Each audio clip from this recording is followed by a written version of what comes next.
এবার সিরিজ বাঁচাতে শক্তিশালী একাদশ নিয়ে মাঠে নামছে বাংলাদেশ। শুরুর ম্যাচে না থাকলেও অজিদের বিপক্ষে দ্বিতীয় ম্যাচে ফিরছেন অধিনায়ক লিটন দাস। লিটনকে নিয়ে এবার শক্তিশালী একাদশই সাজাবে বাংলাদেশ দল। একই সাথে একাদশে আসতে পারে পরিবর্তনও। সিরিজে টিকে থাকা লড়াই বাংলাদেশের সামনে। অস্ট্রেলিয়ার বিপক্ষে দ্বিতীয় টি-20তে যে করে হোক জিততেই হবে।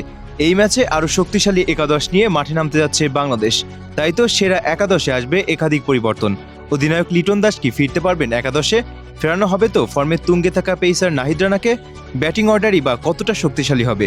সব হিসাব মিলিয়ে দেখে নেওয়া যাক অস্ট্রেলিয়ার বিপক্ষে সিরিজের দ্বিতীয় টি-20তে কেমন হতে যাচ্ছে বাংলাদেশের সেরা একাদশ।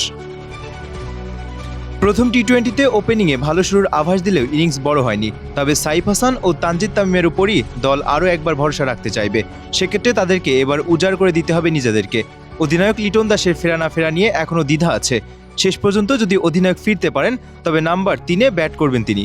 অন্যথায় সৌম্য সরকারের উপরই আরও একবার আস্থা রাখবে দল। ভ্রমণ ক্লান্তি নিয়ে প্রথম ম্যাচে হাসেনি সৌম্য সরকারের ব্যাট। দ্বিতীয় ম্যাচে কি তিনি ঘুরে দাঁড়াতে পারবেন? পারভেজ ইমন টি-20-র পরীক্ষিত নাম। প্রথম ম্যাচে বাকিদের মতো তিনিও জ্বলে উঠতে পারেননি। সিরিজ বাঁচাতে এই ম্যাচে তার ব্যাটে রান লাগবেই। একই কথা প্রযোজ্য তাহিদ হৃদয়ের ক্ষেত্রে। তার উপর লিটন দাস যদি একাদশের বাইরে থাকেন তবে এই ম্যাচেও অধিনায়কত্বের বাড়তি দায়িত্ব পালন করতে হবে হৃদয়কে। ঝড়ো ব্যাটিংয়ে দ্রুত রান তুলে দলকে এগিয়ে নেওয়ার দায়িত্ব থাকবে শামীম পাটোয়ারির উপর। ওজি বোলারদের বিপক্ষে কাজটা সহজ হবে না। দলকে জেতাতে হলে শামীমকে সেই কঠিন কাজটাই ভালো করে করতে হবে। শেখ মেহেদীকে ব্যাটে বলে দুই বিভাগেই পারফর্ম করতে হবে।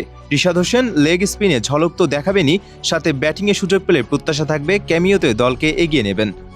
পেস ইউনিটে নেতৃত্ব দেবেন অভিজ্ঞ মুস্তাফিজুর রহমান। তার সাথে থাকবেন আরেক বাঁহাতি শরীফুল ইসলাম। বিপদে থাকা বাংলাদেশকে যে এবার নাহিদ রানাকে স্মরণ করতেই হচ্ছে।